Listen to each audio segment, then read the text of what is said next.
Well, the first thing I wanted to chat with you about, actually, if we are going to get on the phone, was our shared love for John Wooden. Oh Because yeah. I haven't met too many other people on Farcaster that have talked about Coach Wooden, and as a uh, professionally, like, I'm not a basketball player, and I played casually when I was a kid, like most American kids do. But I grew up watching and being a fan of UCLA basketball and football. Mm. But basketball in particular, I have a memory of like going to a UCLA game and watching Jason Capono play. I have another memory of going to a game, and I don't know to what extent this is like a real memory or not, but like my dad taking me up and going, "Hey, look, it's Coach in the stands," and he was well retired by this point. But seeing Coach Wood and like hearing stories of him, and the nicknames and stuff like that. Apparently, he didn't really like the nickname the Wizard of Westwood, but I have a lot of memories of Coach Wooden being like almost a mythical figure early in life, and then I read his books later on, about the Pyramid of Success, and his focus on effort as a type of self satisfaction, and that self satisfaction with your own effort as being success in itself. And I think those are all really formative beliefs for me. But yeah, I was curious as to where your relationship with Coach Wooden came, and just like where that comes from. Yeah, it's I'm glad to start here. It's interesting. We do have this sort of like shared affinity for Coach Wooden. I didn't have any, childhood rooting for UCLA or anything like that, any reason to like UCLA or to like him. And it's something that I was probably aware of him as a kid, just being pretty into sports and basketball, and especially college basketball. I grew up a big Syracuse basketball fan. So, they won the championship in 2003, which was sort Yep. of like part of my, being a kid really into sports phase, which was a lot of years, but that was like right in sort of the thick of things. And so loved that. That was like Carmelo Anthony as a freshman, Jerry McNamara as a freshman, Hakeem Warwick, some other Mhm. guys. I think those are probably the only, well, McNamara never made the NBA, I guess, but those were like the big three at the time. And so always been a big basketball fan. And as a result, like I've definitely had respect for certain coaches, as well as athletes, but coaches as well. And I guess I can't really recall or remember when I started to get into Wooden, but I know I guess it was my dad had a book, one of his books, maybe Pyramid of Success or something, that was like sort of on our, actually I think it was Wooden on Leadership, which remains my favorite. Um, it's like Steve Jameson wrote it Yeah. with him. Steve Jameson also wrote The Score Takes Care of Itself, about Yeah. Bill Walsh, the Yep. football coach, which is also an excellent book. More people know that book, Yeah. but the Wooden one was amazing, and I Mhm. personally probably prefer it, but they're both great. And so that book was like sort of on our, family bookshelf before I knew who Wooden was, or before I knew anything really, probably. And so it was sort of like passively in the background, and I must have picked it up at some point. That might have been like sort of my introduction to like actually reading books on Wooden, and I've since read a few. In parallel to all this, I started coaching basketball at the high school level at the junior varsity team 2 winters ago, and then did it this past winter for the second winter, and had an awesome experience with that. So that also sort of like re-immersed me in wanting to read all of these books by basketball coaches. But before I was doing it for the purpose of coaching basketball, I just found, especially Wooden, to have, hugely valuable perspective on just like sort of how to live and like how to be Mhm. a good person and a good man and a good businessman, even, or like organizational person, anything, like basically operating in any group of people in a way that is sort of good and productive and effective and admirable and, high integrity and all of these things.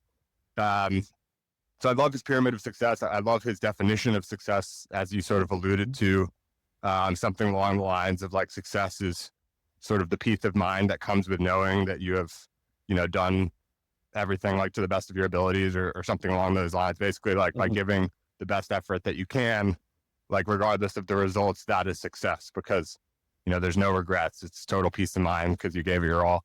And that's, I think, is the best definition of success. The way that he worded it exactly, I probably should know it exactly, but it is sort of like the gist of it stays in my mind. And it's probably the single best definition of success that I personally have heard. Success being like a fairly hard thing to define. And so, yeah, I've learned a lot from him over the years. My personal favorite wooden story is from one of these books around,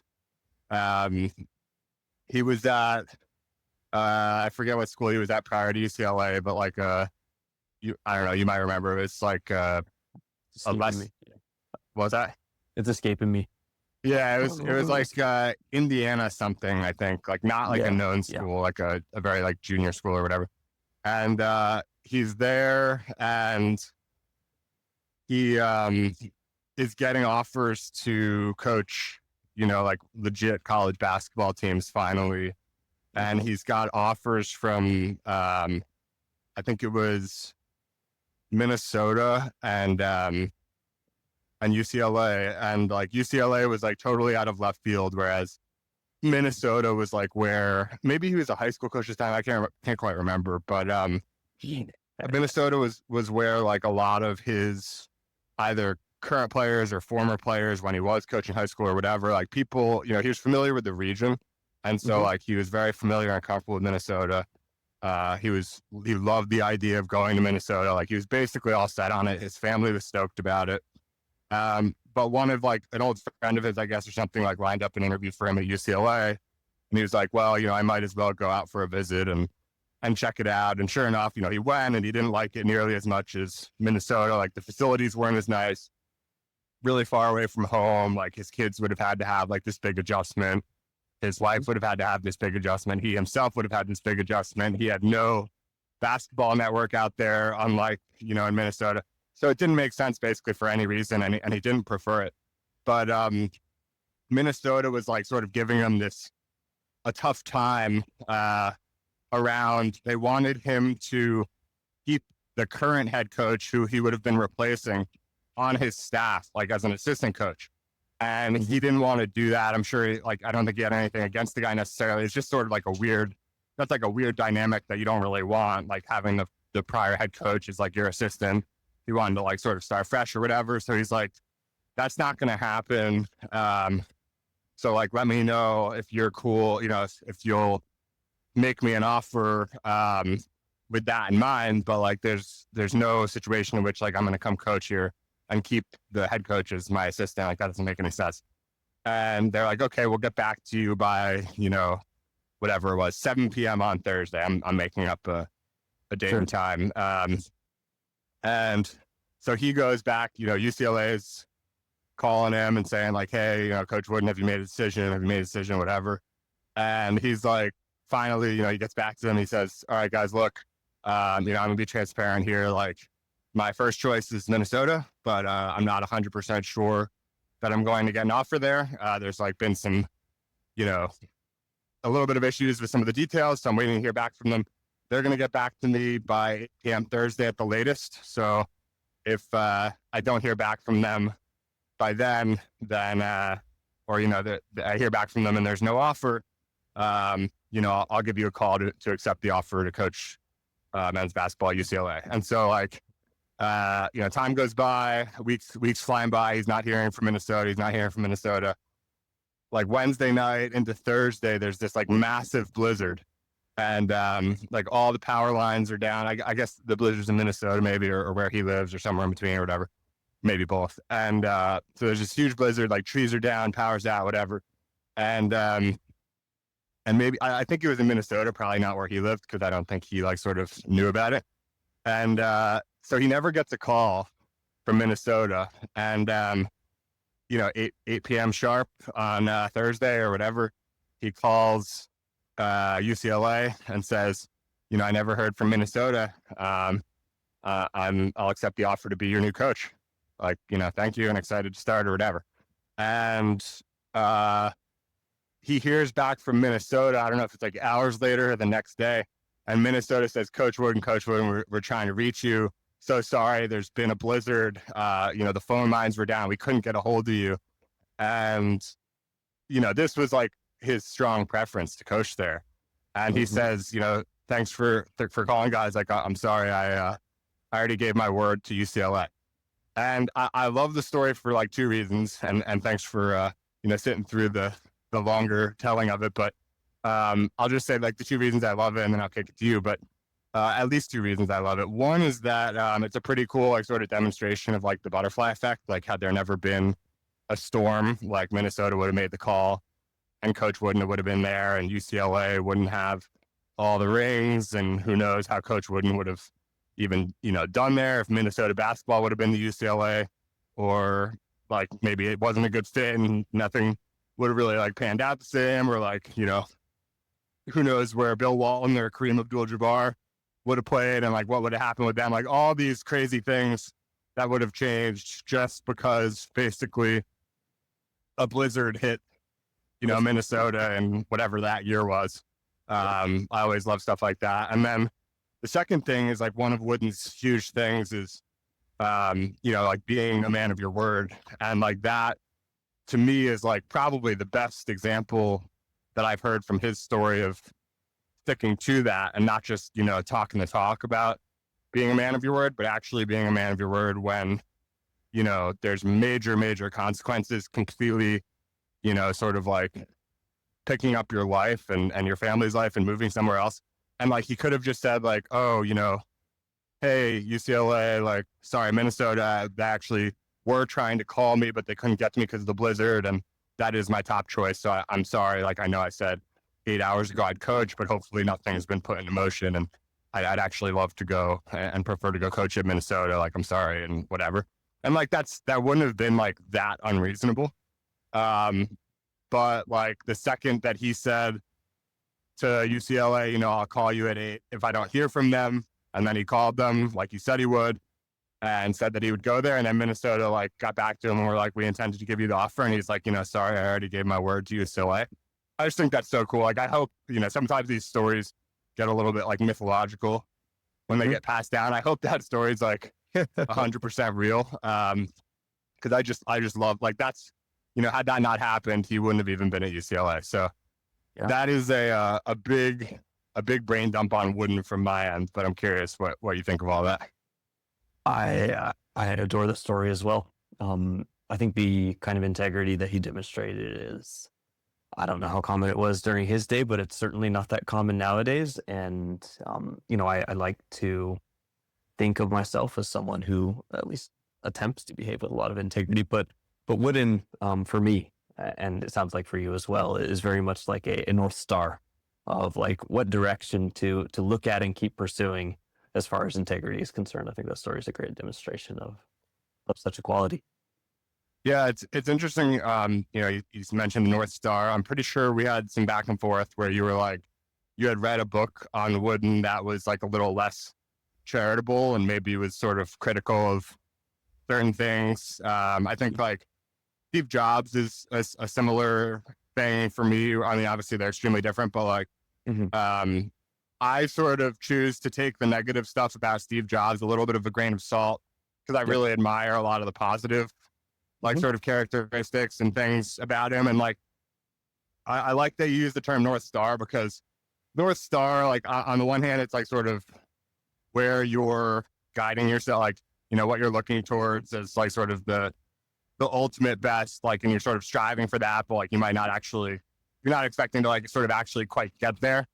And I think it's a good sort of word for people like these, because like they might not even be sort of like real people, so to speak.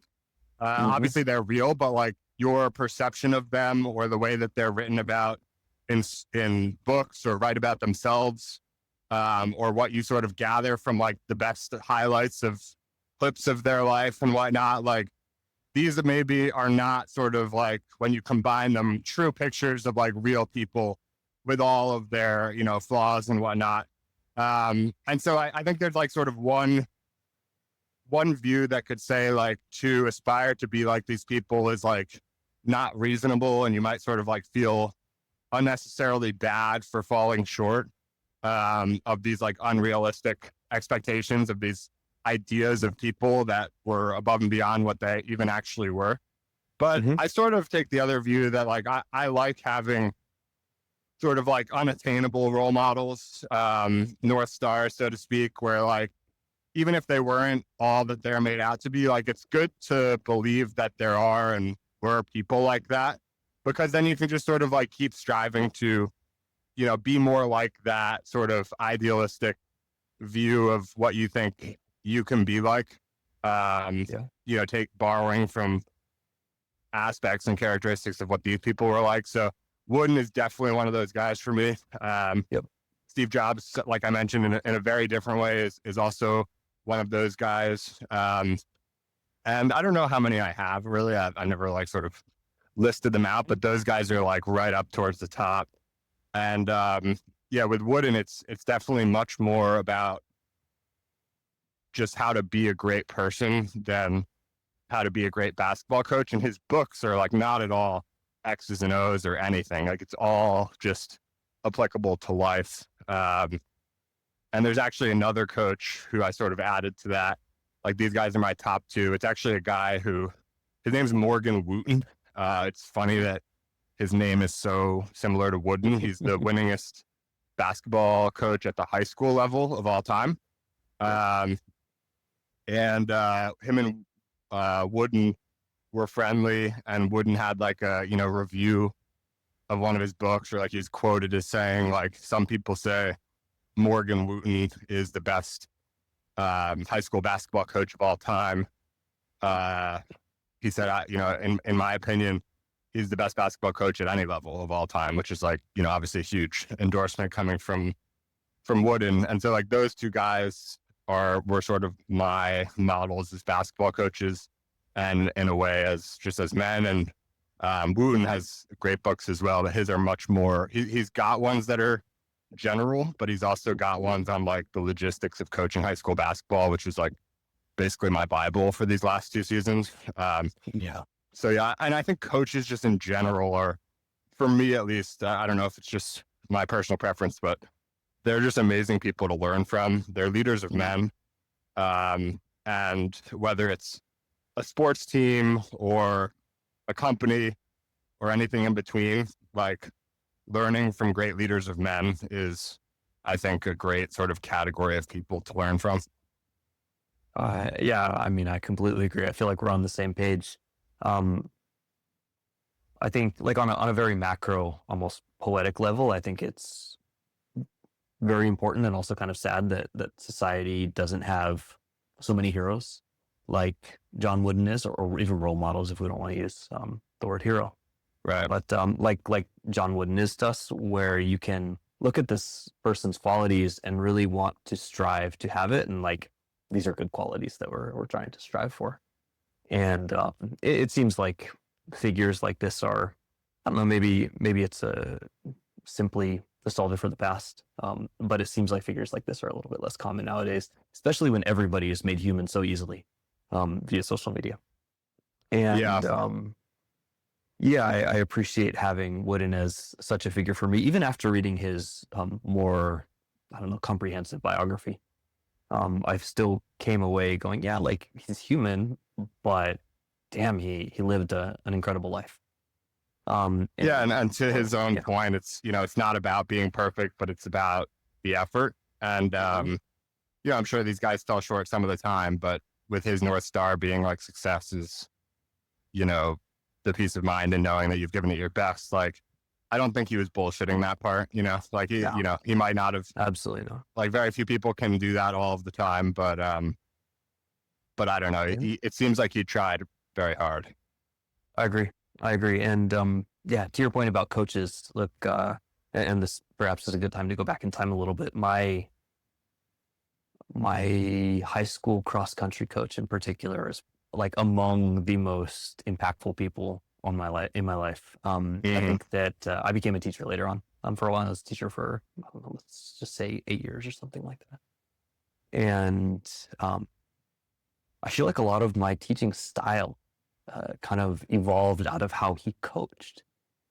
And I just like, I see bits and pieces of him in how I live my life and how I go about my everyday and how I interact with my son now and so on and so forth. And so, I mean, uh, coaches for me, I think you get to interact with young people in a different context than the classroom. And I think that that different context is really profound on their trajectory because it allows for, in some ways, more real lessons than the ones that you can get just in an academic setting.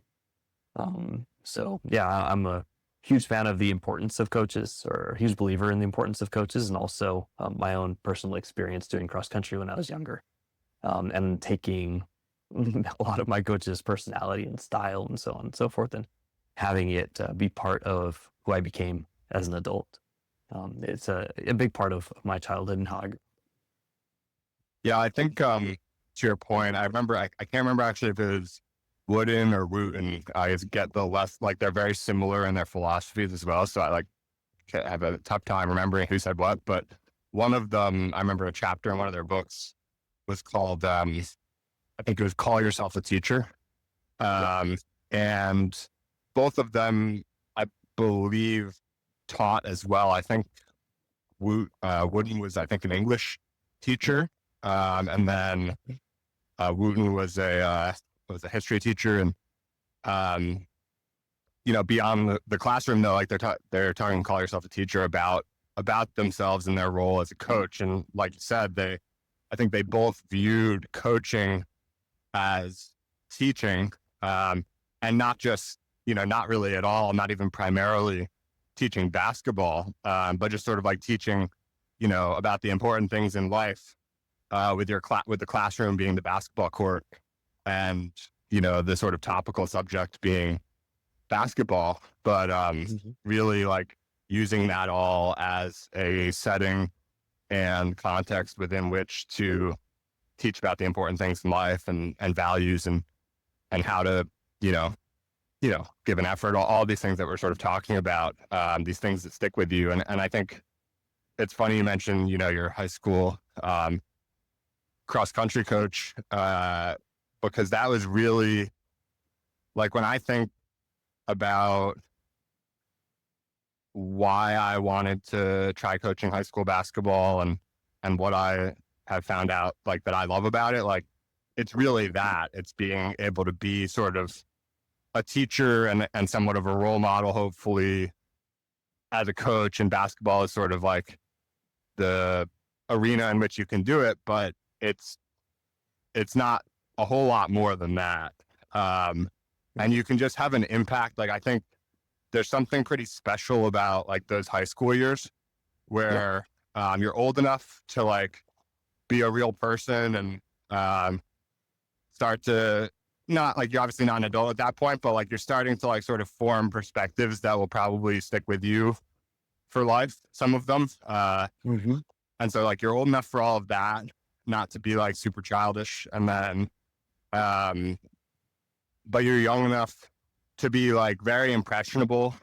And like you still sort of have that like sort of ignorance of a kid that I think is like amazing, of, you can sort of have these unrealistic ambitions and, be a bit more impractical. And like the idea of, for example, like giving 100% effort all of the time seems like more doable. Like, and if you can sort of build yourself with that, that ambition, like, and start at that age, like that can really sustain and persist, I think. Whereas like later, if you've already sort of, wrote it in and started just like sort of going through the motions of life, it's going to be hard to sort of like flip a switch of like, I'm just going to give more effort like overall. And so I don't know, there's something about those years that I think even like more so than college. I think at college there's like sort of some different elements that come into play. Also, you're like living on your own at college, partying, whatever else. And think you sort of know stuff in a lot of ways at that point. And like, obviously you can have an impact like Coach Wooden certainly did. But I think high school is, for me personally, like I look back at my high school basketball coach similarly to how you do with your high school cross country coach. And I don't even exactly like, I would have a hard time communicating like the exact things that I learned from that experience or like tangible takeaways. But I just know that like the experience of playing high school basketball was very important for me. And that experience is to a large degree, not totally, but to a large degree sort of determined by the coach. So anyway, yeah, it's great that people have like when people can sort of have these influences in or around that high school time. I think it's great, and through sports is a great way to get that. And obviously teachers can do it as well in the classroom, but there's something about like being outside the classroom. It's almost like because you think like, because you're like when you're in the classroom, you know, you're supposed to be learning. And so like, there's nothing like sort of sneaky about it. But when you're like on this, you know, on the sports field, on the court, whatever, you're not like expecting that you're going to have like all of these lessons thrown upon you.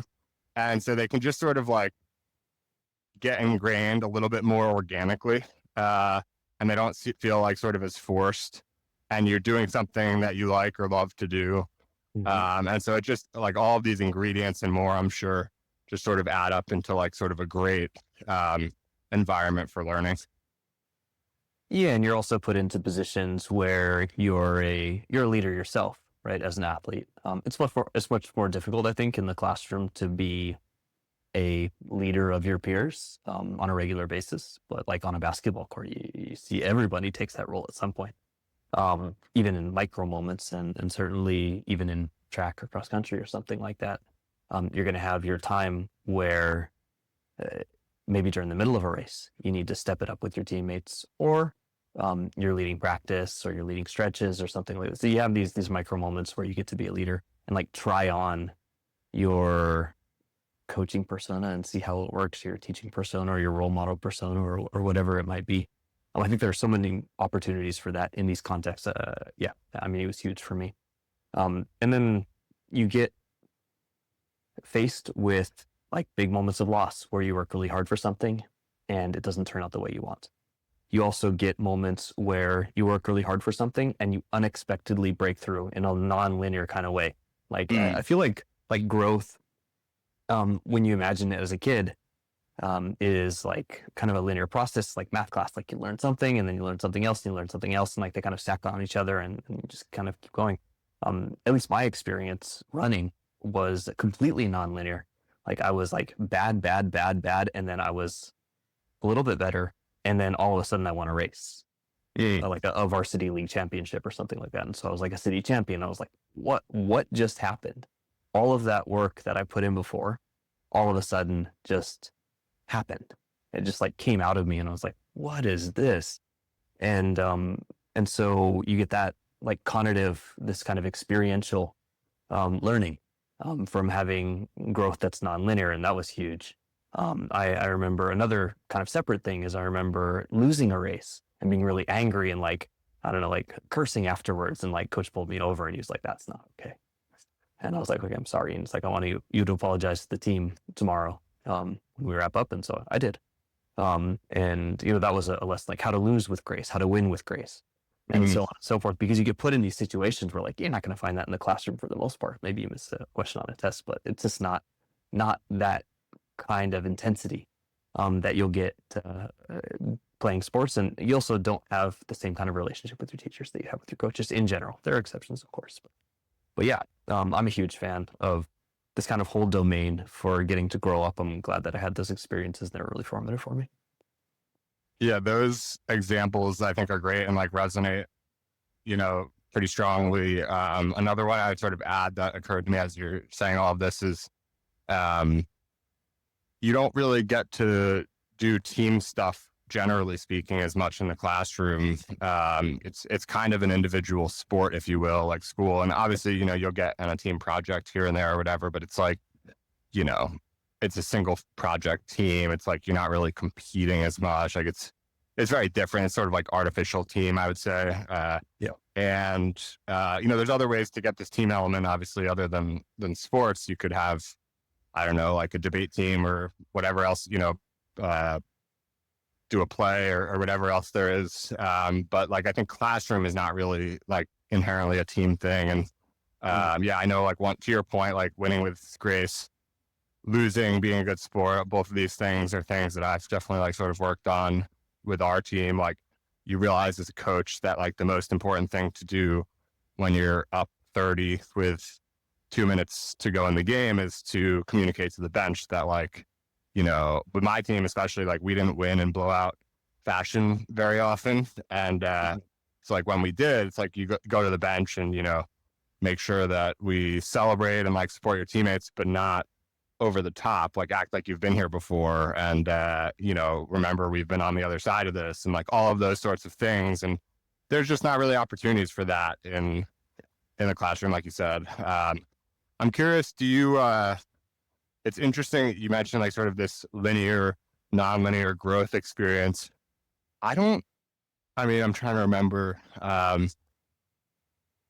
I don't know that I ever had that in a sports context personally. I've experienced that more broadly, like in life, more so in career. I think, to your point, doesn't really happen so much in school. And so I didn't really experience it in class. I didn't really experience it, I don't think, personally in sports. But I have since experienced it, fortunately, in life. And it's been a very important sort of, thing to learn, that growth doesn't have to be linear. And in fact, linear growth may not be sort of like the most effective form long term. It might be better to sort of take big steps, and then, it's hard to find that next big step, but eventually you will. And like, rather than the, 1 foot after the other linear growth. But I'm curious, with like, of all sports, cross country seems like one that actually lends itself towards linear growth. Like, you sort of keep conditioning, keep working, and like your time goes down, increment by increment. So I'm curious if you have any memory of what that might have been like to like break through, or any idea as to how that happened. Like, the only thing I could really, if I were to sort of speculate on how that might have happened, I would sort of think that it had to be like a mental unlock, because the physical progression of like speed and like conditioning and, heart rate and all of these things would seem to be naturally linear. But if you have like sort of a mental unlock, and suddenly, for example, you figure out how you can give like sort of you figure out that what you thought was like a full effort was only 60%, and you can actually give it 85 for like the extent of a full race, then like that's a bit, that'll change a lot. So I'm curious if you have any memory of anything related to that, like actual step up that you experienced. Yeah, I mean, if I'll just give the long story, and you can you can shorten it as you like.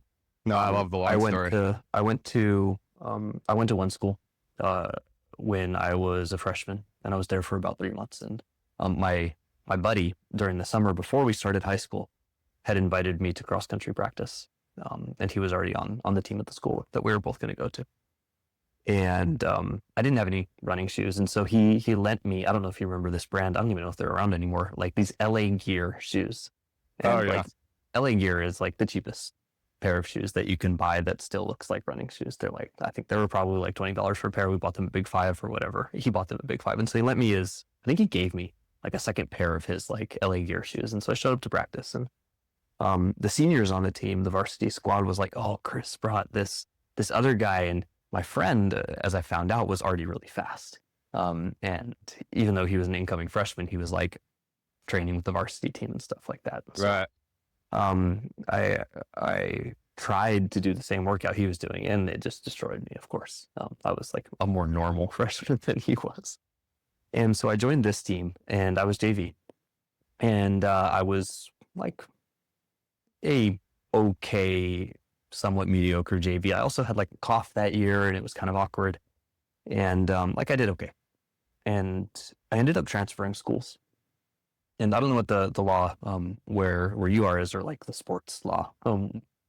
But I couldn't join the varsity squad my sophomore year at my new school because I had run for JV or varsity at my old school, and like they didn't want people trying to like snipe kids and get them to transfer from one school to another just to play sports. And so there are a bunch of rules about this.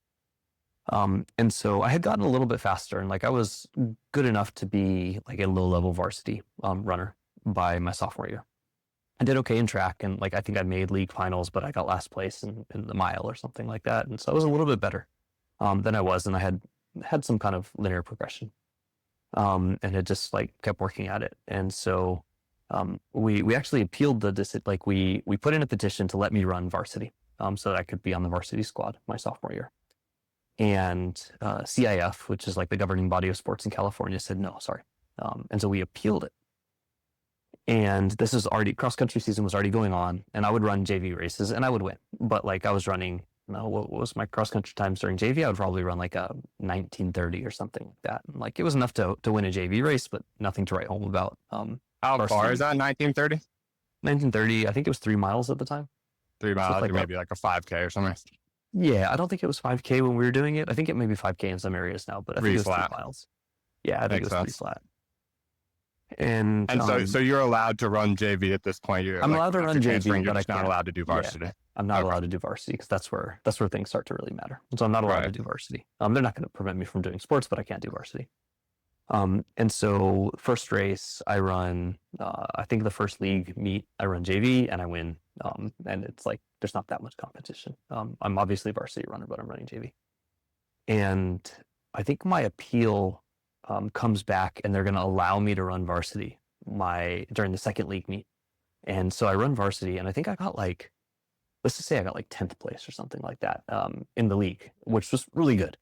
Because there I don't know, each team has 7 varsity runners, I think, and there are however many teams, let's say like 6. So like 10th out of a pool of like 50 or 60 or 70 runners, just fine. It's like a great placing, and everybody's like, "What? Like that kid sucked last year. How is he so good?" And they're like, maybe we did. My old school that actually really supported my case, the athletic director went out of his way to help me write the appeal and so on and so forth. So all the schools were working together. Everybody was super cool. My old coach helped. My new coach was obviously helping, and everybody's really good to me. But which was the coach that you mentioned earlier, the new or the old? The new coach, that I ran for the next 3 years. I love my old coach as well. We have a great relationship still. But I certainly spent a lot more time running for the second coach.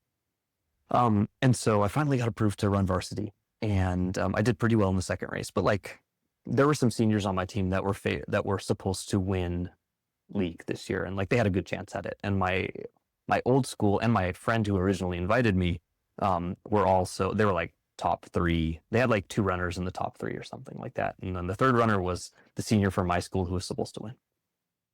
And we would train together every day, of course, at practice. And practice basically went the same way. As like we would go running together, and like we would all speed up at the end. And I'd come in, I don't know, maybe like 5th on my team or 4th on my team or whatever. So one of the things that happened that year, it was our year to host league finals. And this meant that we got to design our own course, and I think it was going to be held at our school. So what our coach had us do, and this is actually ingenious, is he had us run our course all the time. Like we would run our 3-mile course at our school that he had designed, like just several times a week. And when league finals came around, I had already run this course dozens of times. I don't know if I ran it 100 times, but certainly dozens of times. And so like league finals happens, and we take off. And I don't think this has ever happened to me since. I won other races, but this hasn't happened to me since. But my mind just turned off. Like it was completely off. I had run this course dozens of times before, and my mind just turned off, and I ran the course, and I went out a little bit quick. I think I got into first relatively early, and I just turned my mind off, ran the course I had ran dozens of times, came in, and I think I had set a personal record by like a minute or something stupid by the time I came through, and I won the race. And I was like, everybody was shocked. I was shocked. Like second place and third place were shocked. My senior, who was supposed to win, and I was a sophomore, was a little bit upset, but also shocked. And it was just like like a what just happened moment. And so, yeah, it was a mix of a whole bunch of different things. But I think being able to turn my mind off and run that race was, and of course my fitness was inside of me, right? Like you can't run faster than you are fit. It just doesn't Right. work that way. But I had never had the opportunity to get into that kind of mental state and to run the race like that. And so that was a huge breakthrough for me. And it was hard in subsequent cross country seasons. It was hard to get back to that same mental state. I had a lot more success later on with track than I did with cross country. But that particular race was special, and I PR'd by a huge amount. I won the race. I won the league finals. And after you have a taste of what it's like to win something, I feel like it's a lot easier to win again. And I think that was like, I don't know, like a life principle that I got from winning that particular thing. And it was different. Like I had played soccer earlier in life. It's a team sport. And I was okay at soccer, not particularly great. But I always worked really hard.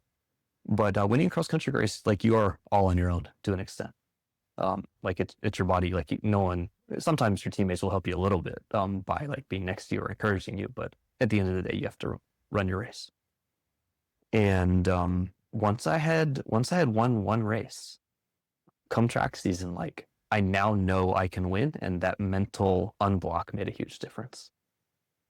So yeah, that's my somewhat longer story about the nonlinear growth to winning a race. Yeah, no, it's an awesome story, and I appreciate you telling it. It was probably shorter and definitely better than my telling of the wooden story. So that's good, and yeah, it just sounds like an unbelievable moment, and it's interesting. So that like there was some linear growth basically, and then there was just this like sort of non-linear step up for that race, and it's funny how you describe it. Like the main thing that I'm hearing from you is that your mind just completely shut off. And this is like something I hear a lot from, like, I think it's just the sort of thing for amazing athletic performances, maybe other performances of certain kinds as well. But even, people sort of know this, whether they've really thought about it or not. Like the terminology of sports sort of reveals this. Like if you hear, announcers will say, he's playing out of his mind, or, he's absolutely unconscious. Like when guys are like, going on a streak, and it's like people don't really think about that much, but that is like all of the best athletic performances people sort of describe that way. I feel like, I blacked out and like stuff like that. And I think it's like the closest thing I can come to describe it is like a sort of like a flow state, basically. And you can have like sort of pieces of this, like, I do throughout my day.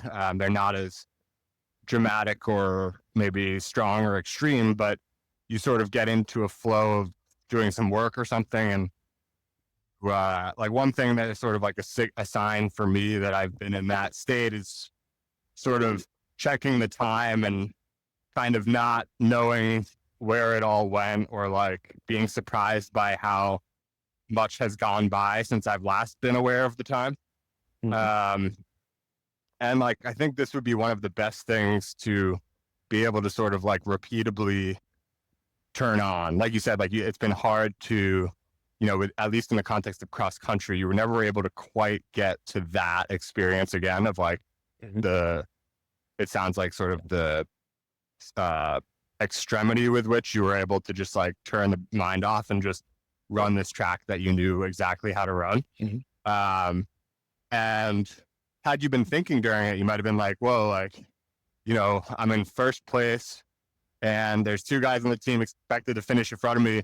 I'm probably going to run out of gas if I keep this pace. So I should like sort of, fall back to where they're at and then maybe give it a push at the end or something. But like, these are all just these thoughts that are like sort of, self-compromising or whatever. And like, you didn't have any of that. You just probably gave it the absolute best that you could for the entirety of the race without thinking about anything. And like, that resulted in just finishing in a in a time that you probably couldn't have convinced yourself logically was possible had you been thinking about it at all, like sort of during the race. And so, I often try to think about, routines or habits or anything that I can do to get a much, smaller version of that, just in terms of being able to like really lock in to work or focus on whatever sort of the task at hand might be. And I think a lot of people use shortcuts, such as which I don't think are just like pure shortcuts. I think like a lot of shortcuts, they come with trade-offs. And so like those shortcuts, I think a lot of times are drugs, basically, where whether it's less significant drugs like caffeine or nicotine, or more significant like Adderall or Vyvanse or whatever combination of things you might want to come up with, energy drinks, whatever. These things I think can help sort of get into, a real zone for a long time. And I don't know what the trade-offs of like, I've had my personal experimentation with, going without caffeine for a while, and then, trying it in different ways where I have it once a week or twice a week or every day or whatever. And I can't say with any confidence as to like what the trade-offs are if something is relatively inconsequential as caffeine. And I can even say less about like, Adderall or things at those levels. But my gut is generally, and it could be totally wrong, that there is a trade-off, and it may be difficult to perceive, but may not be worthwhile. So I've avoided the latter category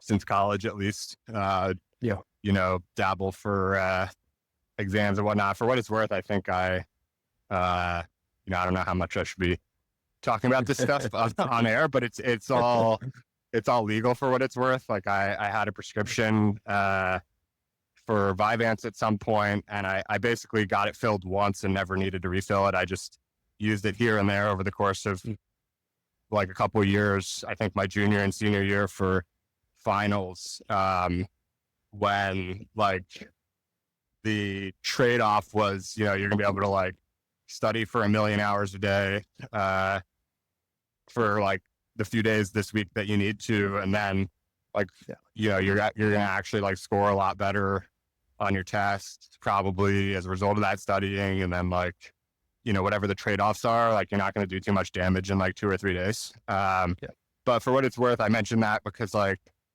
with the prescription, like I actually think that I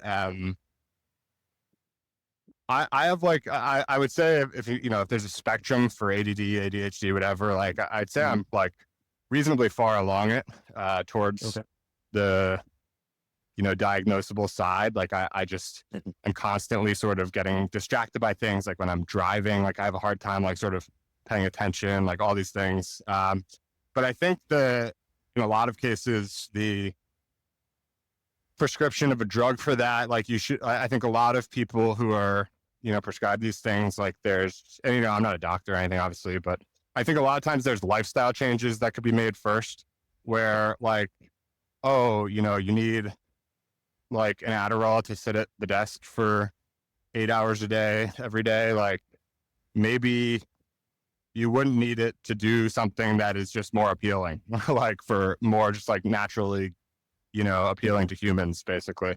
So anyway, I sort of digress a lot from these means to the end of a flow state. But I think any way that you can achieve that sort of state without like sort of drugs or any other sort of like shortcut for things that you want to be in a flow state for.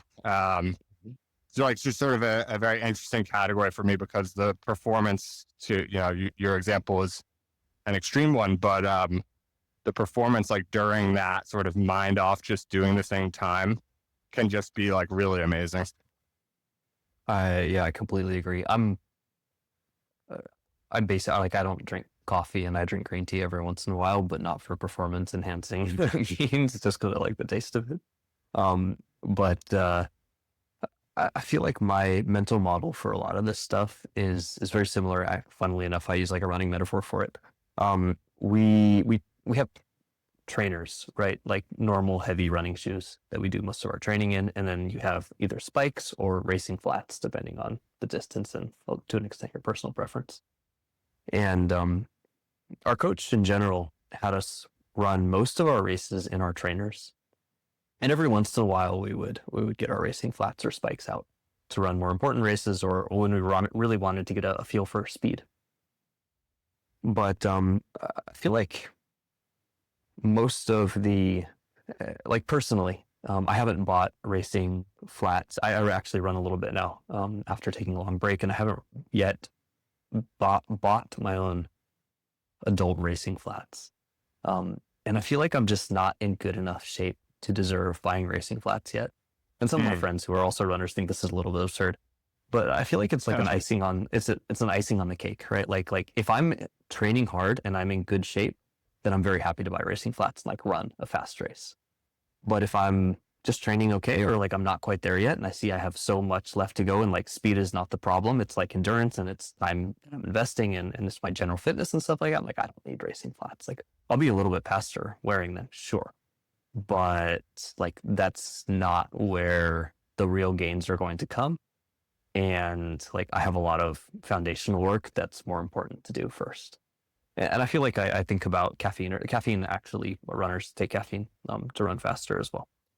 And like I put those in like similar categories where like it's if I'm at the top of my game and I need something else to help, then fine. But until I get there, then it's like unnecessary and probably a little bit harmful in some cases. Yeah, that's really interesting. Actually, I haven't thought of it quite that way, but like I totally agree with it generally. And like basically the way I think of it is like sort of you want to earn your way like as high as you can, like sort of through the struggle and just like the hard work that's necessary. And then, you know, as you start to feel like you've made it through most of that, then you can sort of like pull the lever that's always going to be available to you to get that extra juice. Yeah. But to pull that lever like before having done the work is just like, you know, you're giving yourself all the low hanging fruit. And then the only thing you're going to be able to do is like work really hard. And just, it seems like sort of a backwards way of doing it, basically. And it doesn't benefit the training. It would be another thing if it helped me train better or something like that, but that's not the case for the most part.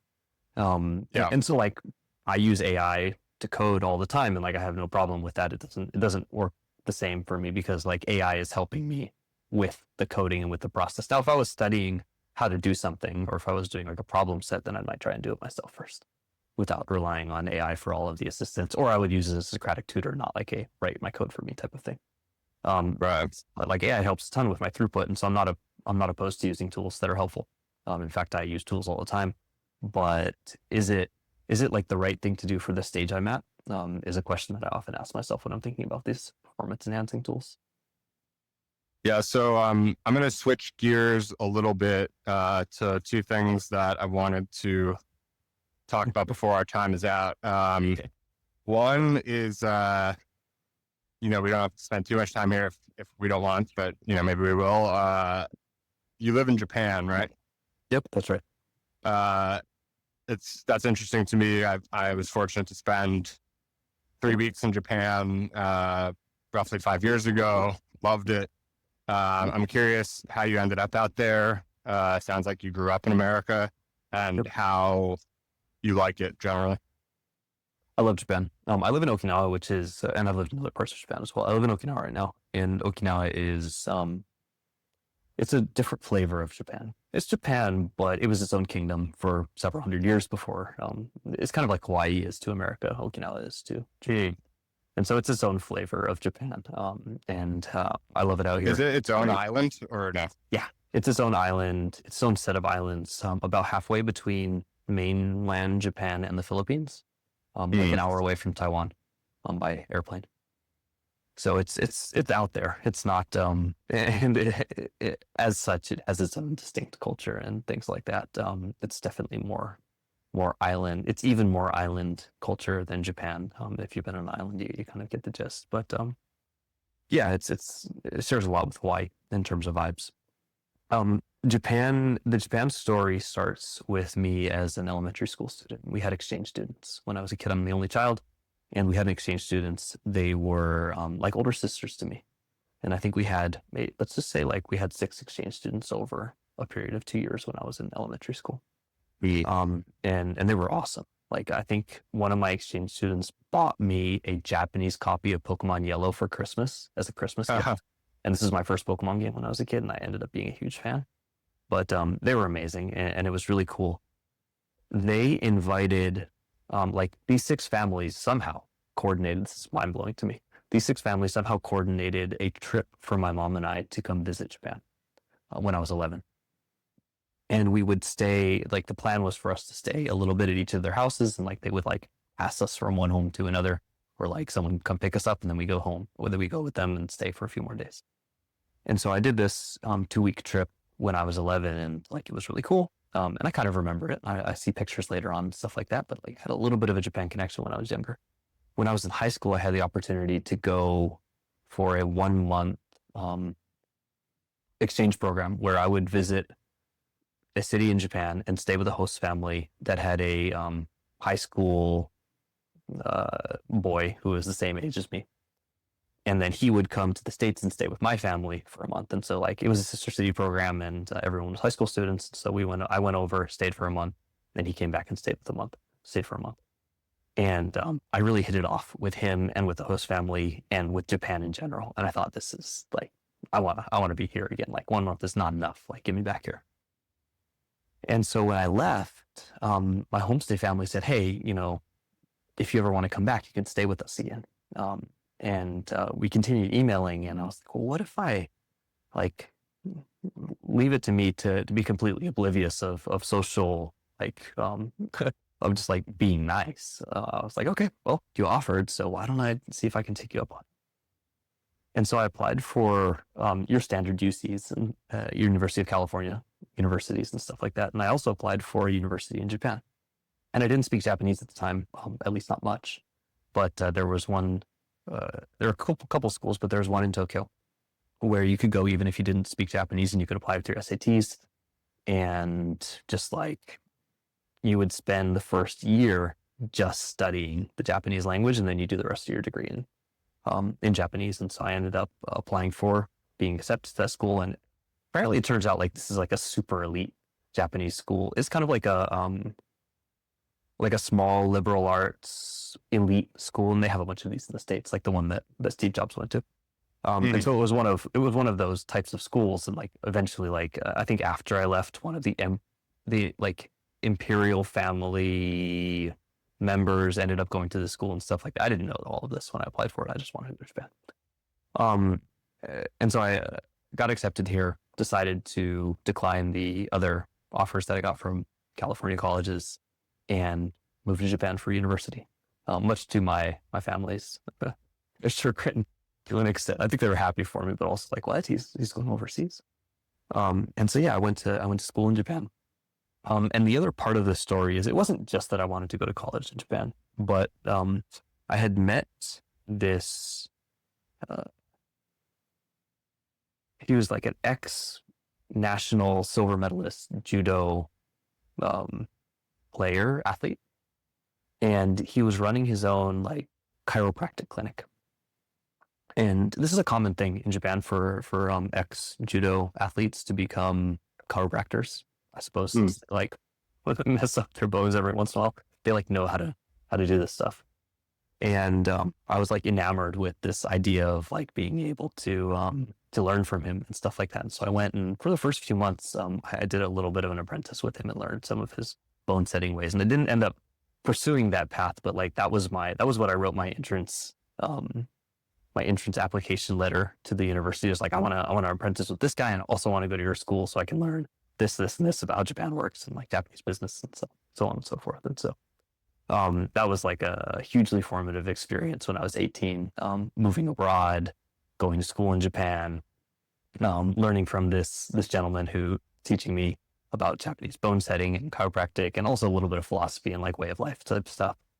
And yeah, I mean, like I have a billion stories from my time in Japan, but we don't have that much time in this podcast. Long story short, like I met a girl, we ended up getting married. We lived abroad for a while and then decided when I had a young son to come back. And it's been great so far being back.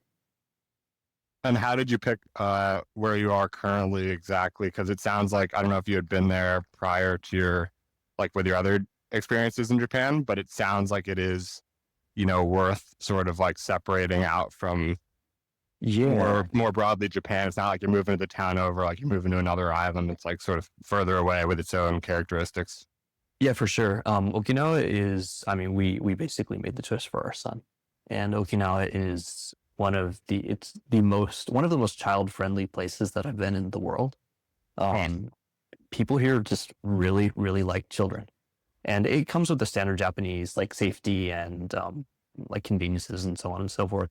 But people love children. Like if you run into somebody on the street, they'll like smile at my son and like play with him and so on and so forth. Also, you know, a lot of people living in Japan experience some sort of, if you're not from Japan originally, then like you'll notice that you get treated a little bit differently if you're not Japanese. It's still quite a homogenous place, even though there's some heterogeneity inside of it.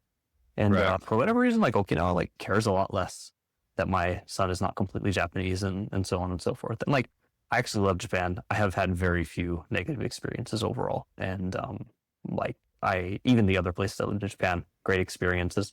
But you can see, like, when you're a little bit different, you often get treated a little bit differently. For me, that's basically okay, and I don't care that much. It doesn't bother me. But a lot of people care. But in Okinawa, like, it seems, I think there's a larger foreign population. You have the American bases and stuff like that, and my son just gets treated really well, and we get treated as insiders for the most part. And man, it's really, I think having become a father, I find myself much more focused on how society is to my child than I noticed before having a child. Like how do people interact with children? Do they like children? Do they not like children? Like is it a child friendly place? Is it not a child friendly place? And so on and so forth. So this is a really big part of my mind share and how I approach thinking about different places to move. Yeah, it's super interesting. I'm now really intrigued by Okinawa. We had, you know, that was not one of our stops, as you could probably guess. In a few weeks traveling, we were all, you know, traveling by train and whatnot. Yeah. And so now, if I ever go back, I'd like to. It sounds like that's not even a part of a Japanese tour, really. It's like its own little trip, or you're going from island to island or something like that. Yeah, you can. I think it's like a 2.5 hour flight from Tokyo or something like that. It's a little ways. Wow. But it's, I mean, after you've seen Japan and you understand Japan, you're like, oh, I wonder what else. Like, it's a very cool, distinct flavor, where you have the original indigenous culture mixed with Japanese culture, mixed with like post World War II American culture. There's like one of the popular dishes here is taco rice, and actually you can get pretty good Mexican food. And then you have like some Chinese and Southeast Asian culture that made its way in through the indigenous culture as well. So a really interesting mishmash of cultures that's very different from what you get on mainland Japan. Yeah, it's super cool. So lastly, I know we are well over on time, but if you have another moment, I think it would be great to give people a little taste / preview of your latest builds, which I came across a few days ago. It's like a token launcher with a pretty unique mechanism that I haven't seen before. I would assume you probably came up with it and hadn't seen it elsewhere either. So maybe you could talk a little bit about that, and we'll give a place for people to go when they're done listening here. For sure. So most recently, Mark Carey and I, Mark Carey, MarkCarey, on Forecaster launched Stream.Fun. And it's a token launcher, but the mechanic is that you can stake any tokens that you buy and get a proportional share of rewards in the token that are streamed directly to your wallet. And streaming means new tokens come every second to your wallet. And so you're like continuously getting paid a little bit more if you stake. And the reason we're doing this, this is not my idea, certainly. It's existed in, it's built on a protocol called Superfluid. And I think this idea has been in the Superfluid system for a while, but I think post Clanker, it made a lot more sense to try it now than it did in the past. But a lot of really cool stuff that made like a Farcaster native token launcher more attractive. And so we borrowed a lot of ideas from Clanker and then did a Superfluid spin on it. And really what we're trying to do is like, if you're a serious token launcher and you want to have a good launch for your token, like what mechanics increase the likelihood that you have a successful launch? I think when the only thing that you can do with it, this isn't my quote either, but when the only thing you can do with the token is sell it, then a lot of initial launches just look like a pump and dump. You're like buying a token and then holding it, hopefully because it works, but like there's not much to do with most things, even financially. And so like, how do you add mechanisms that make sense, that aren't like a complicated rule set, but that make sense and better align the incentives of people who buy the token as well as people who are launching the token, so that like serious projects and people who care about having their token succeed over the long term have a better chance of making that a reality. Like a token launcher is a kind of a strange thing for me to launch personally. Like I'm not a big trader. And Mark Carey originally like recruited me. He pitched me on the project and I said, okay, that sounds interesting. But I think for me, being able to align the incentives of the people who are launching serious projects and the people who want to buy the token and want to support is really it's an attractive thing. If you were to launch a token and I wanted to buy into it, like I'm happy to buy, and like how do I buy even more into it? It's by launching, like locking and staking and these other mechanisms that let me as a buyer help you as a launcher. And so that's really what I'm looking at, and ways to incentivize that and make that more of a reality. And we're still throwing a lot of ideas against the wall and seeing what makes sense, but excited to iterate and play and continue launching with it. Yeah, so I think it's an interesting mechanism for sure, and I think like Clanker showed like the form factor of a launcher could be like to tag a bot on Farcaster, which was amazing. But there's they chose sort of a subset of what they wanted to do in terms of the mechanics and the fees and whatnot. But like that whole area beyond the form factor itself is like totally up for innovation, I think. And we've seen a lot of people doing a lot of different things. I'm curious, like with this sort of stream mechanism, like stake and receive the stream basically. First of all, how long does like staking, like what's the process for on staking? Like how long are you actually committed? And then second of all, when I believe, correct me if I'm wrong, but I think it was like 20% of the total supply goes towards this pool that gets streamed to the people staking. How did you come up or like think about that percentage? And like, how would it be different if, just as sort of like a thought experiment that I was sort of curious to think through, like if you were to just completely flip that, where it was like 80% was going to be streamed. I'm curious, like sort of how you landed on this 80-20 and in the direction that you did. Maybe you could speak to that. I think Mark would be a better party than I am to speak to the why of this, and like you should have him on. He's excellent and an ultra marathon runner and a really like a beast of a developer. It's been awesome working with him. But I think he'd be better to explain the whys of this. Right. We have a modular architecture, and so we can change a lot of these mechanics. Obviously not for tokens that have already been launched, but if we decide to update how we want to approach the mechanics later on, we have the ability to do so relatively easily. And so I think there's going to be a lot of iteration that gets to happen. I hope there's a lot of iteration that gets to happen. As to the current mechanics, there's a 24-hour cooldown timer post staking until you can unstake. And that's like it's kind of like the degen vault lock style thing where like you put some degen in the degen vault, and like I think it's 90 days for them or 3 months or something like that. Right. before you can unlock. And similarly, like after you stake, you have to wait 24 hours and then you can unstake. And yeah, you can just leave it in there if you want, and you'll continue to accrue rewards. So you don't have to unstake after 24 hours, but you can. And I think on the website, And that's I think I had modular. a timer. Yeah, and that's modular, That's modular as well, so you can that change lock it. period is just an initial experiment. Makes sense. I've actually worked with Mark a little bit on. He's done a couple of base colors collabs with like his Pixel Nannies project. So well aware of Mark's beast characteristic as a coder and as a builder. And I didn't know about the ultra marathon bit though, so it's a good guest rec, and I'll have to hit him up. But anyway, appreciate all the time. It's been an awesome conversation about everything from wooden to token launchers, with a little bit of Okinawa in between. So awesome stuff. Looking forward to sharing it out there. And thanks again. And I'll see you out on the feed. Sounds good. See you out on the feed. Take care, Jake. Thanks for having me. All right. Have a good one. Bye-bye.